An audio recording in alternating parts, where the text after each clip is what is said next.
So it's good to go. So once I start presenting, I'm just going to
in advance and not at the moment's notice, so that the dumpster fire, as MacKenzie referred to it, is less of a fire, and you can do it more effectively and efficiently having prepared for that. Sorry. Just going to interrupt a little bit. Oh, okay. So when I think about the culture related to building a successful team in response to these emerging threats, that culture is organization-wide, not just on the cybersecurity team, though it's very important. My role at St. Luke's is expanding that team. So I work with every team at St. Luke's to make sure that they understand their role when something like that does happen, so that we can be as effective and efficient as possible at responding. Yeah, I don't know how many people know when Shawna's talking about the overall larger picture of cyber threats and really what St. Luke's is facing, what our critical infrastructure is facing, the government is facing. If you think about some of the attacks that have gone on, so ransomware specifically, we've had, I think it was 2 years ago, I think it was in the UK, and I say I think because I know people are going to double check this, but we had a hospital that had experienced their first technical fatality of human life due to ransomware.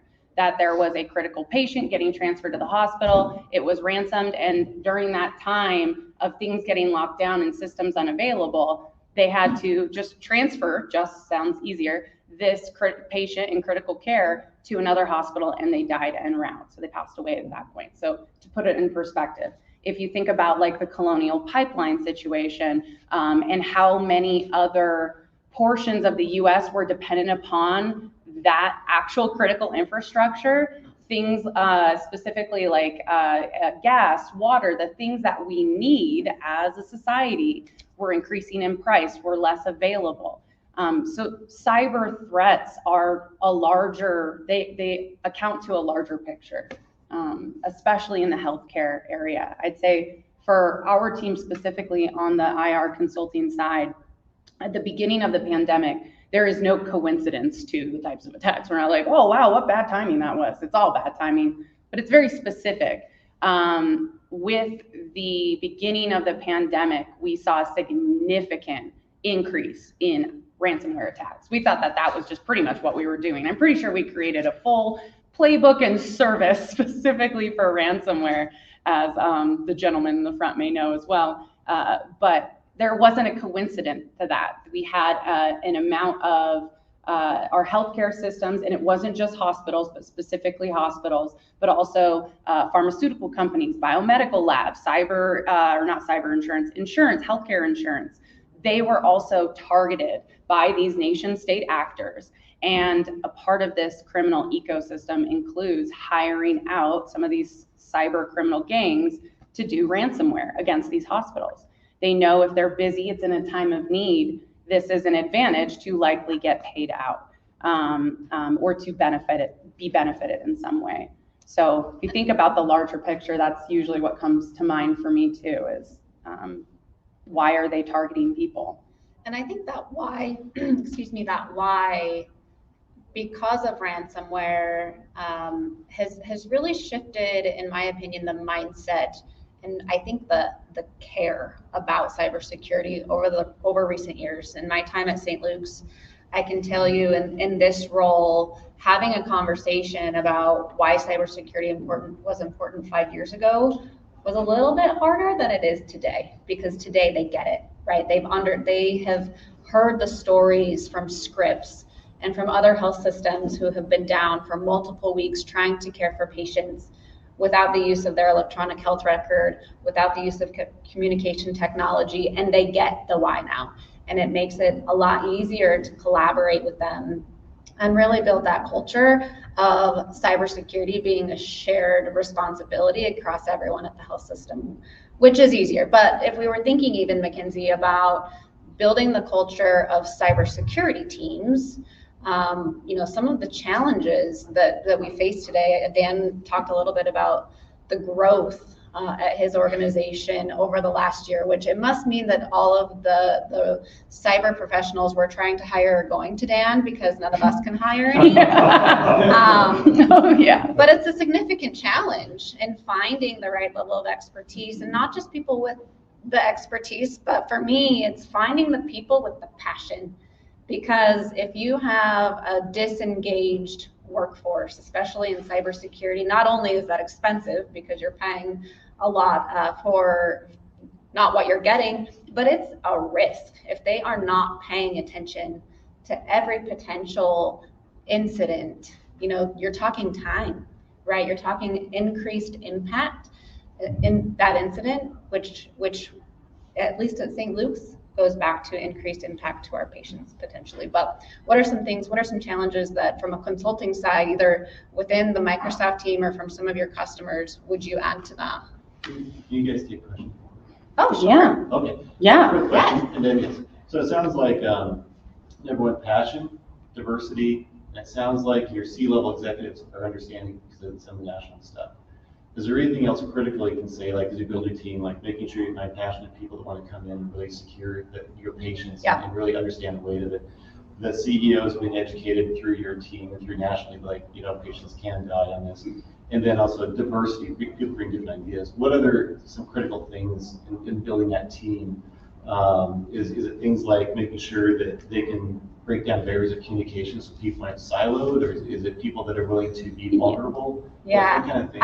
I would say, and one of the things that I've pushed for significantly is the ability to build trust.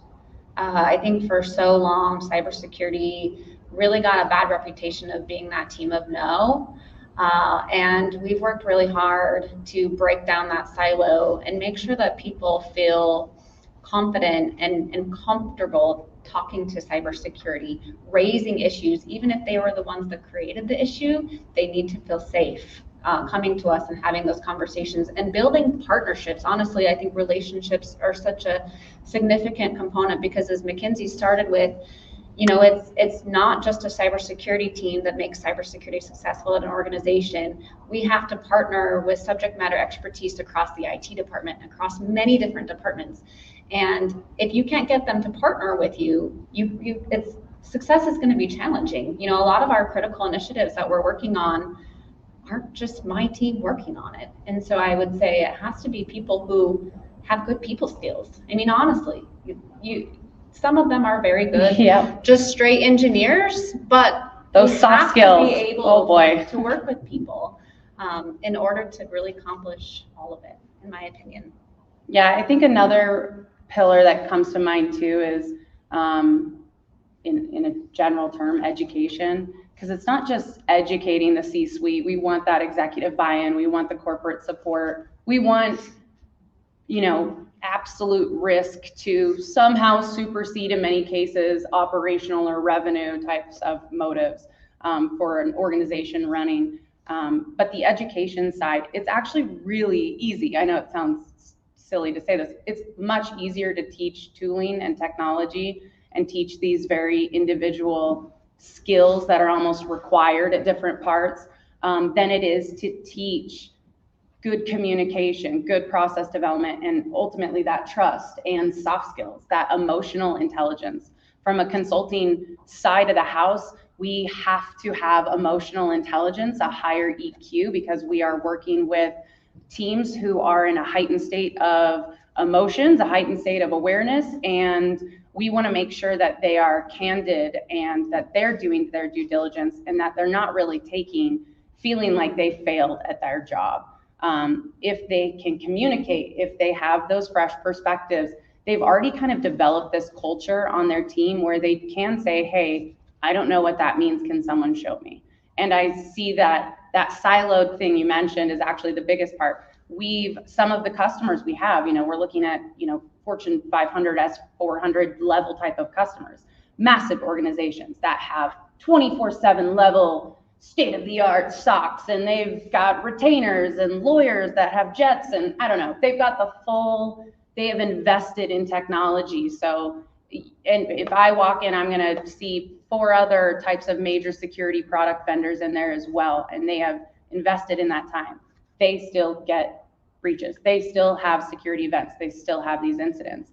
And what happens, the larger they get, is they, of course, employee turnover, we could talk about that for days, and retention and trying to just hire people to take a job and then not get poached and go somewhere else. But the siloed portion of the communications is such a big issue, especially when it comes to the more advanced security teams. They're not communicating. They're not sharing information.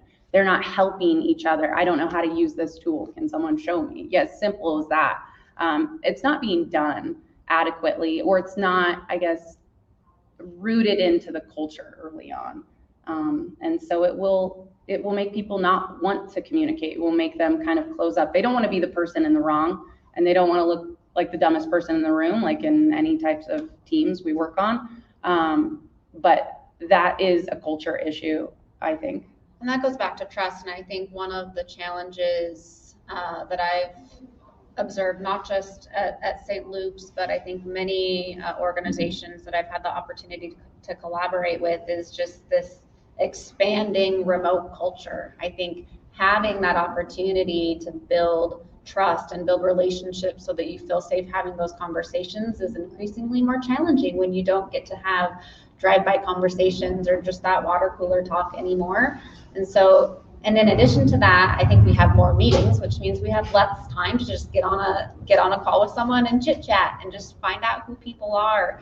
And so you have to be more intentional about that, which, in the busy state that we are, can often be overlooked, but something that I think you have to drive. And one more thing I think I would add, really just to building that strong team, is hire the right people in the first place. Don't settle, be patient, because once you have a bad duck on your team, it's, at least from what I've seen, it can be challenging to get them out, and they could do a lot of damage in the time that you are waiting to get them out in the culture that you've built. So just have that patience to get the right people. What is your most unorthodox hire on your team? Because I feel like you've always dabbled in building good teams, because you pull people who are like, why would you hire that person with that background? Yeah, my team is really diverse. I would say that I probably only have, if I had to guess, maybe 25% of my team actually has a cybersecurity related degree. They are very diverse in terms of their education.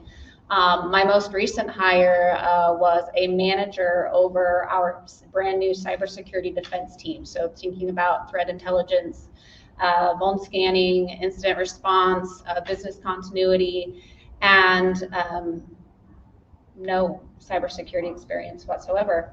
He came from a technology upbringing, but to put someone in a very important role like that was a risk without having the cybersecurity education, and it's because he's a phenomenal leader. And that's what my team needed, is someone to lead them. They are the experts. He can be taught the tools and the techniques and all the things, but you can't really teach someone how to be a good leader very quickly, at least. A lot of those really come with who they are. And you have to take those risks, I think, especially in cybersecurity, is to diversify. I think it's important. Follow-up question, listeners. So is it important to have somebody that can anticipate things? Like, it's not just, I'm going to watch my inbox and things flow in and wait for the next report, but maybe think just a little bit beyond the few minutes ahead, or a little farther. You can say, like, what about 5 minutes from now? Is that critical? Or Absolutely. But you don't always find that. Right? So you have to have that in pockets and know that for some, especially some roles, you want people like that, but be able to accept people who have other skills if they can't do that as well in different positions, I would say. You had a question. Yeah, I just kind of have a generic one. In your incidents, what percentage or portion start as social engineering attacks? And how do you train your staff outside of your cybersecurity teams to deal with those?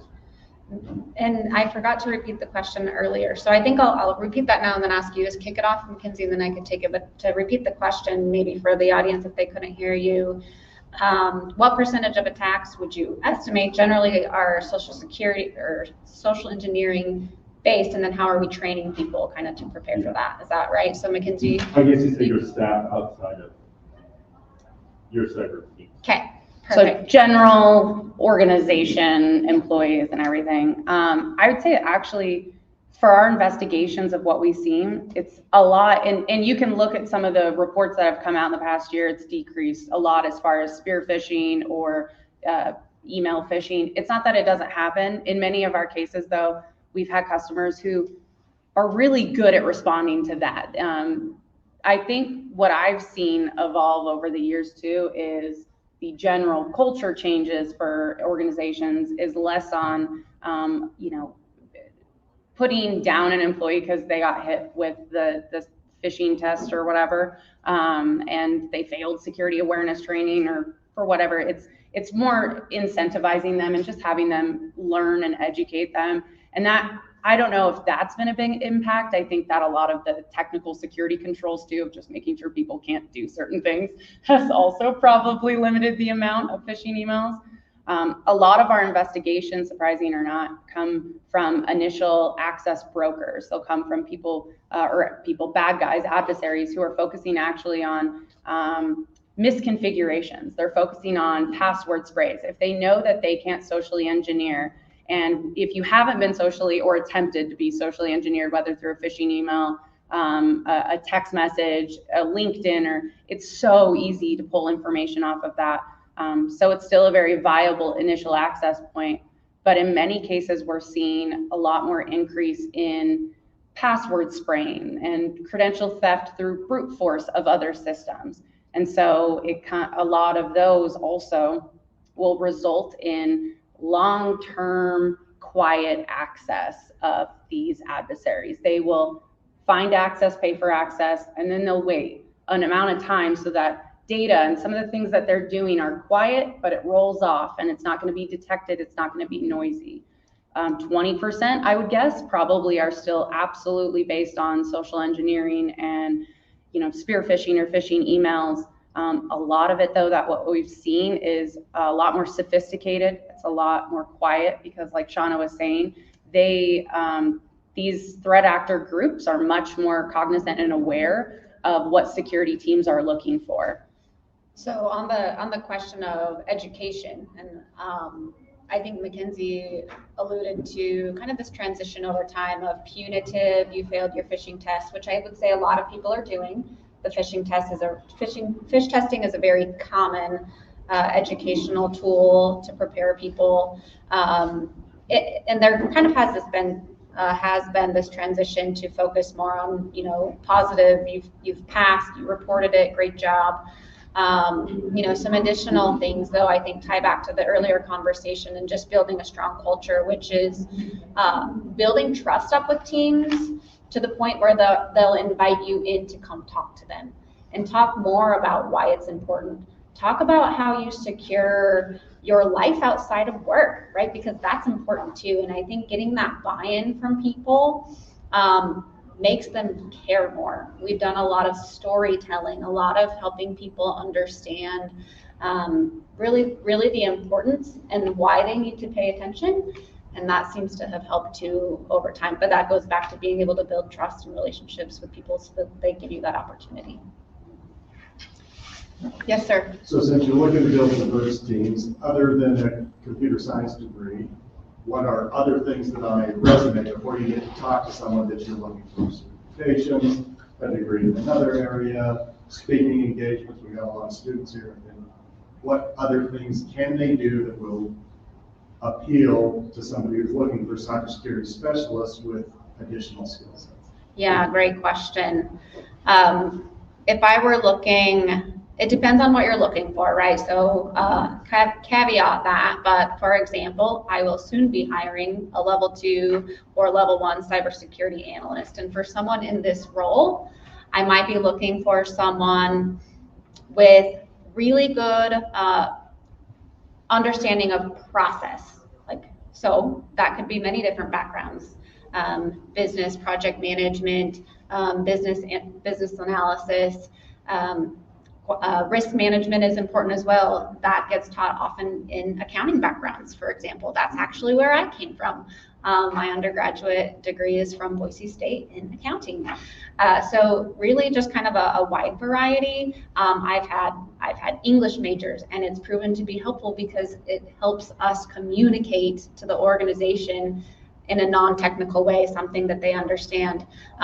People who understand technical data. writing and reporting, you'd be surprised Yes. how many errors you still see going out in presentations or in technical papers or things that get sent for audits. You're like, that's a grammatical mistake right there, but Yeah. you'd be surprised those skill sets. Communication is huge. I would love to hire somebody at some point. In fact, I'd love to steal somebody who's just got a strong marketing and communications background, because it goes back to being able to communicate outside of cybersecurity to the organization. Got something. Okay. This is her pitch, so she's Yeah. putting it live stream. She's hiring. Send the resumes. You can find her information. Looking for people. We're always hiring, but whatever. We need to find more people. I love that. Yeah, I like that communication part. That's difficult for us, I find, when we're having larger projects or we're working with customers. I have been embarrassed by being complimented by PowerPoint skills where I'm like, thanks you for doing PowerPoint well. And I actually that is in the consulting world, in the private sector, it's death by PowerPoint. You realize you have more technical issues with Teams or Slack and PowerPoint than you do with any other actual hands-on technical thing you're working in. So that's the irony there. I will say as a good example, we had a team call yesterday and we have a unique case, and one of our customers was asking just for this additional diligence to review their firewall rules, and not one person out of in this time zone, about 70 people on that call could speak up. We're like, really? Like firewall rules? But we've learned on our team, we hire a lot through internship, fellowship programs, a lot through military operations, because processes is kind of the reason why I feel like IR goes in full testing mode, because some process probably failed. So being process oriented, being organized, being able to juggle multiple things at a time.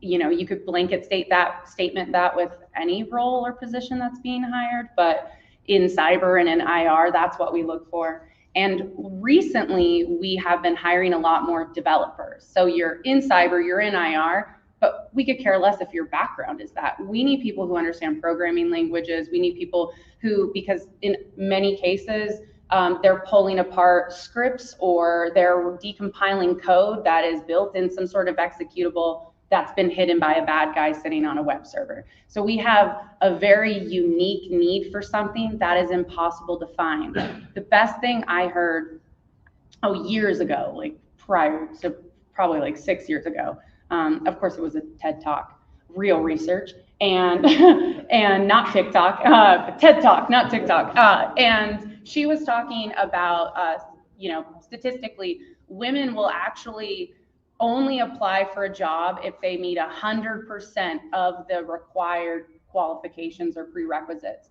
And men, on the other hand, they would still only apply if they met, I think it was like 75 or 80. I could look that up. Again, you could look that up. It's a great TED Talk.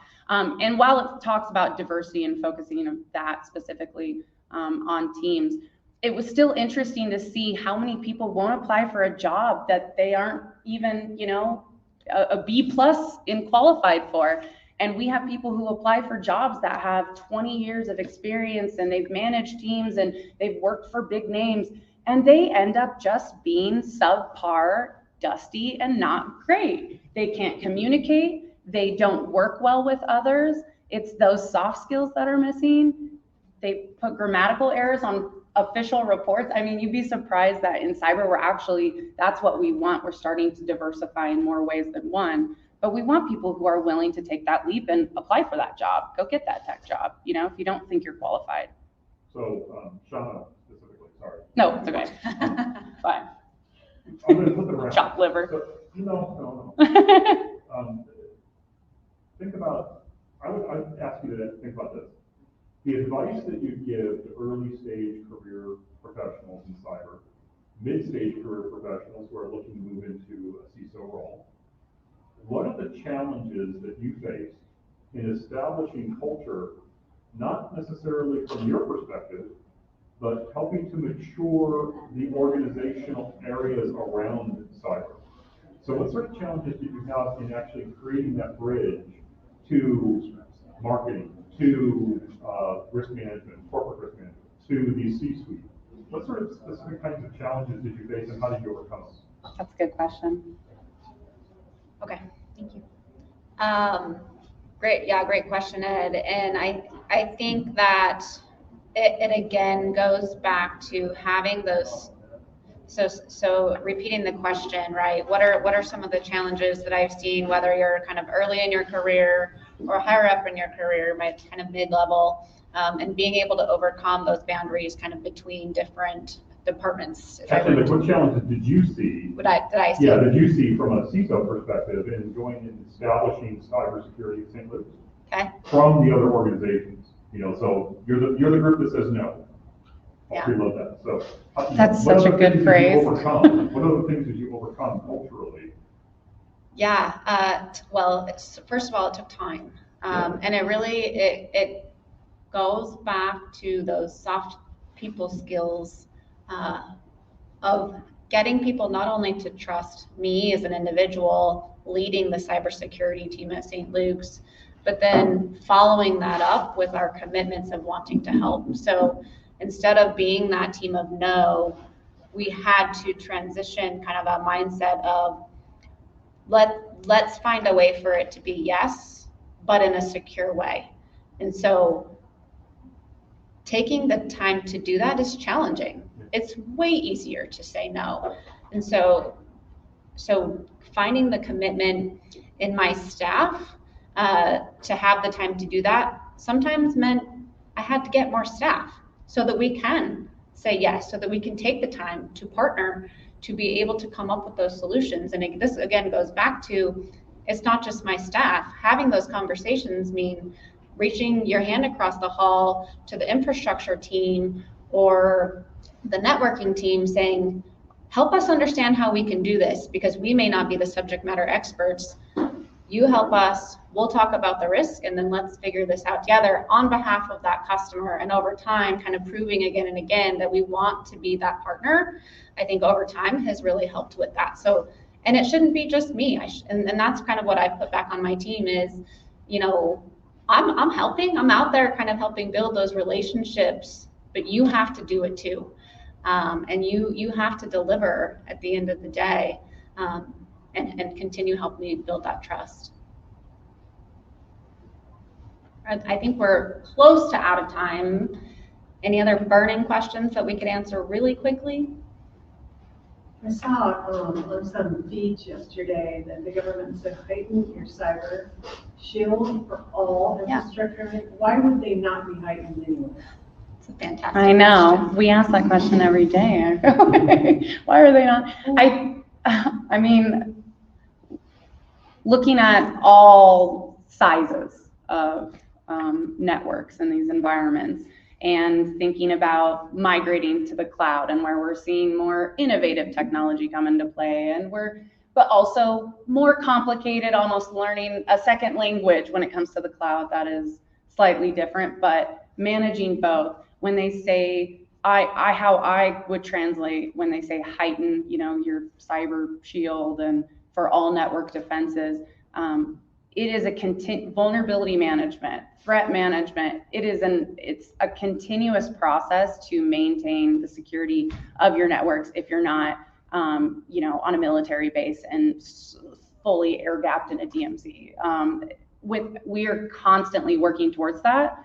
And I think it's a happy balance generally in security, not to slow down that innovation and scalability and not to slow down becoming a bigger organization and building more apps and migrating more workloads.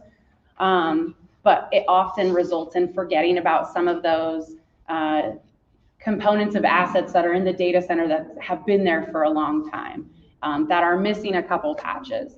The network defense side, we absolutely don't struggle on. We struggle finding people who understand that continuous process of protecting the network, because that's, you know, social engineering is an aspect that is a successful attack vector, but scanning, using tools, very public red teaming tools and scanning outside of networks, you'd be surprised what you can find. You'd be surprised what type of unpatched things from a network perspective can be targeted. Well, and sorry, social engineering you said was like 20, 25%. What would you say would be just the general? Misconfigurations and vulnerabilities, absolutely, probably way more common. An unpatched SharePoint server that's showing to the internet, literally. And a web server, right? Things that, and then most importantly, things that VPN services with remote technology. Like, these are percentage-wise, probably everything else. The thing though that is hard to say, you know, indefinitely we can confirm, from my side, our team, what we do, we in many cases cannot find patient zero. We can't find what happened because that data doesn't exist, because like Shawna was talking, we want people who know how to learn processes and work on that processes, because it's security incident response is time specific, it's time sensitive. If we're spending months to validate an alert because we don't really know what that alert or signal means, that's a longer amount of time that adversary already pivoted and moved somewhere else within the environment. And so we lose the opportunity to actually figure out what that percentage is in many cases. Thank you all for coming. Yeah. It was great.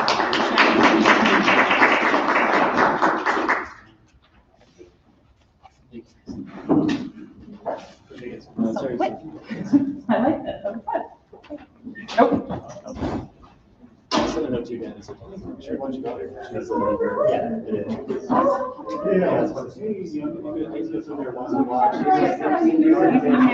That's great.